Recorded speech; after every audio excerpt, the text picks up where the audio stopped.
प्रथम भगति संतन कर संगा, दूसरी रति मम कथा प्रसंगा।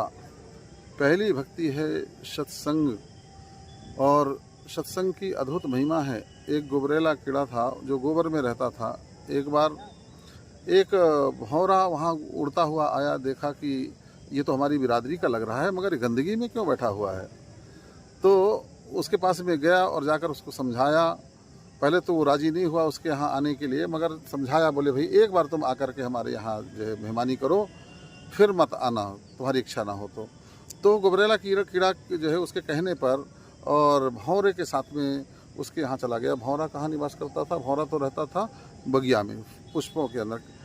कमल के पुष्प में ले जाकर के उसको बिठा दिया, और कमल का पुष्प में जब बैठा, वहाँ का पराग, वहाँ का माहौल, वहाँ का सुंदर रस जब उसको मिला तो वह सब भूल गया, आनंदित हो गया, और रात्रि में उसी कमल के अंदर वह बैठा रह गया। दूसरे दिन, देखिए सौभाग्य की बात है कि दूसरे दिन ही एक भक्त आता है और उस कमल के पुष्प को तोड़ता है, तोड़ करके ले जाकर भगवान विष्णु की पूजा अर्चना करता है, और पूजा अर्चना में वही कमल का पुष्प जो है चढ़ाता है। और जब कमल का पुष्प खिलता है भगवान के सिर के ऊपर रखा हुआ, और उसी के ऊपर वह गुबरेला कीड़ा बैठ कर के अपने भाग्य पर जो है इतराता है।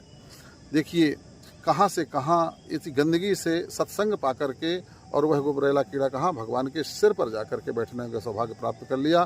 ठीक इसी तरह से साधारण व्यक्ति भी, गलत मार्ग कुसंग में पड़ा हुआ व्यक्ति भी, और पापी से पापी व्यक्ति भी जब सत्संग में जाना प्रारंभ कर देता है तो फिर निश्चित रूप से उसका ऐसा ही उद्धार, ऐसा ही कल्याण होता है।